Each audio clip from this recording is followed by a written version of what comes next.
नमस्कार दोस्तों, मैं अंकुर उपाध्याय स्वागत करता हूं आप सभी का एक बार फिर से अपनी नई वीडियो में। दोस्तों, रिलायंस के नतीजे आ चुके हैं, कल डिस्कस भी कर लिए, कमाल के नतीजे लगे। एक्सिस बैंक के भी नतीजे आ चुके हैं जो इस वीडियो में मैं आप सभी के साथ डिस्कस करने वाला हूं।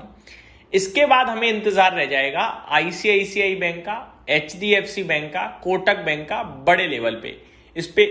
स्पेशली आईसीआईसीआई और एचडीएफसी का।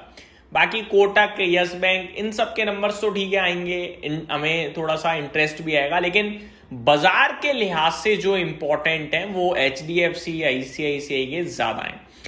एक्सिस बैंक के नतीजों की बात करी जाए तो नंबर्स एक्सपेक्टेशंस के मुकाबले अच्छे हैं। शॉर्ट में सिर्फ इतना ही बोलना चाहूंगा, एक आध फ्रंट पे डिसअपॉइंटमेंट है, लेकिन ओवरऑल आंकड़े अच्छे बोलोगे आप। मैं आप सभी के साथ डिस्कस करना चाहूंगा सबसे पहले पैट यानी प्रॉफिट आफ्टर टैक्स।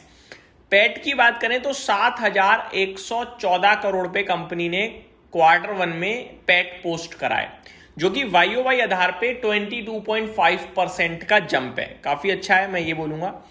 वहीं स्ट्रीट की जो एक्सपेक्टेशंस थी वो 6,550 करोड़ की थी, या आप राउंड फिगर में करना चाहो तो 7,000 भी कर सकते हो, मैं 500 करोड़ ज्यादा भी बोल रहा हूं, उसके मुकाबले भी ये आंकड़ा अच्छा है, इसलिए हम इसे कहेंगे बीट्स एस्टिमेट। अगला है नेट इंटरेस्ट इनकम यानी NII, सबसे इंपॉर्टेंट आंकड़ा होता है ये बैंकिंग के लिहाज से। 14,646 करोड़ नेट इंटरेस्ट इनकम आई है। कितनी? 14,646 करोड़, जो कि साल दर साल 8% की बढ़त देखने को मिली है हमें। वहीं अनुमान जो है वो 14,450 से 14,550 था, तो ये भी स्लाइटली बीट एस्टिमेट है, यहां भी मैं बढ़िया ही आंकड़ा मानूंगा। अगला पैरामीटर है नेट इंटरेस्ट मार्जिन। तो जो NII है उसे आप अगर परसेंटेज मार्जिन में कंपेयर करोगे खर्चा पानी निकाल के, तो वो होता है फिर मार्जिन। अब मार्जिन की बात करी जाए तो वो 3.46% पे आई है। अगर आप लास्ट ईयर से कंपेयर करो तो ये कम है, लास्ट ईयर 3.62% के मार्जिन थे, अभी 3.46% के रह गए हैं। एक्सपेक्टेशंस अराउंड 3.45% की थी, तो इसे हम इनलाइन कहेंगे, यानी कि ना बेहतर ना बुरा, इनलाइन, जो अनुमान था वैसा ही। अब एसेट क्वालिटी, सबसे पहले अगर ग्रॉस एनपीए की बात करूं 1.28% पे ग्रॉस एनपीए आए हैं, स्टेबल रहे हैं YOY आधार पे। अनुमान 1.3% के समथिंग का ही था, तो ऑन एन एवरेज इनलाइन ही कहूंगा मैं। नेट एनपीए 0.33% पे आए हैं, स्टेबल है, अनुमान 0.35% का था, तो बेटर कह सकते हो या इनलाइन भी कह सकते हो। प्रोविजंस की बात करी जाए तो 2,222 करोड़ का प्रोविजन आया है, जो कि लास्ट ईयर के कंपैरिजन में 44% कम है, तो ये बहुत अच्छा है। जितना प्रोविजन कम हो उतना ज्यादा अच्छा माना जाता है, तो ये पॉजिटिव माना जाएगा। अब अगर मैं हाईलाइट आपके साथ शेयर करूं तो पैट 23% बढ़कर 7,114 करोड़ पे, मार्केट की एक्सपेक्टेशन से काफी बेटर। NII 8% की ग्रोथ है, कोर बैंकिंग बिजनेस हेल्दी रहा है। प्रोविजंस 44% डाउन है, जिसकी वजह से प्रॉफिट में स्ट्रॉन्ग जंप देखने को मिला है। एसेट क्वालिटी इंप्रूव हुई है, ग्रॉस एनपीए, नेट एनपीए दोनों एक्सपेक्टेशन से बेहतर हैं। निम्स 3.46% पे आए हैं, इंटरेस्ट रेट कट की वजह से थोड़ा प्रेशर रहा। अदर इनकम ट्रेजरी गेन्स कम होने की वजह से सॉफ्ट रहा, तो ये दो चीजें थोड़ी सी सावधान वाली थी। ओवरऑल यहां पे जो नंबर्स बताए जा रहे हैं वो 10 आउट ऑफ 8.5 है, तो ये ओवरऑल नंबर आपके लिए रेटिंग है। Profit excellent, core income good, asset quality strong, NIM slightly weak, overall result market expectation से बेहतर रही। अब थोड़ा इसके मैट्रिक्स पे चलते हैं। डिपॉजिट ग्रोथ की बात करी जाए तो टोटल डिपॉजिट 10% साल दर साल बढ़े हैं, एवरेज डिपॉजिट्स 9% साल दर साल बढ़े हैं।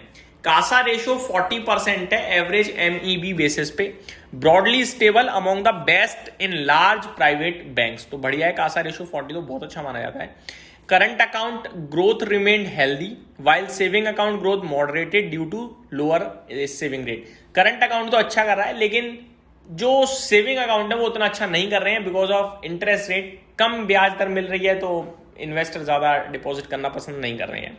लोन ग्रोथ की बात करी जाए तो 11% आई है साल दर साल। सेगमेंट वाइज बात करूं तो रिटेल में 9% की ग्रोथ है, SME में 18% की और मिड कॉर्पोरेट में 20% की, वहीं लार्ज कॉर्पोरेट में 15% की YOY आधार पे ग्रोथ देखने को मिली है लोन सेगमेंट में। कंपनी का फोकस है SBB, SME और मिड कॉर्पोरेट में ये अच्छा कर रहे हैं और आगे भी यहां ज्यादा अच्छे की उम्मीद लगाई गई है। प्रोविजंस की बात करी जाए तो 2222 करोड़ पे आया है, साल दर साल 44% नीचे था। Lower credit cost were one of the biggest reason for the PAT beat. Credit cost around 0.5% reflecting stable asset quality, तो अच्छी ग्रोथ है, आप ये कह सकते हैं एसेट क्वालिटी में भी। आगे देखा जाए दोस्तों ओवरऑल नंबर कैसे रहे, ओवरऑल रिजल्ट्स एनालिसिस की बात करी जाए तो रेटिंग पॉजिटिव है, बेटर देन एक्सपेक्टेड बोलेंगे सिंपल। तो बाकी सब मैं आप सभी के साथ डिस्कस कर चुका हूं। नेगेटिव में भी 3 चीजें हैं, जैसे कि निम है एक, थोड़ा प्रेशर में रहा है इंटरेस्ट रेट कम होने की वजह से या इंटरेस्ट रेट साइकिल की वजह से। रिटेल लोन ग्रोथ थोड़ी कमजोर रही है या थोड़ी स्लो रही है, आप ये कह सकते हैं। कासा रेशियो भी न्यूट्रल है, फंडिंग कॉस्ट इंप्रूवमेंट में भी लिमिटेड, तो ये डिटेल्स आते हुए दिख रही हैं। ओवरऑल मैं नंबर को थम्स अप ही दूंगा। ये मेरी तरफ से अपडेट थी, उम्मीद करता हूँ जानकारी पसंद आई होगी। Thank you so much for watching this video, have a great day guys.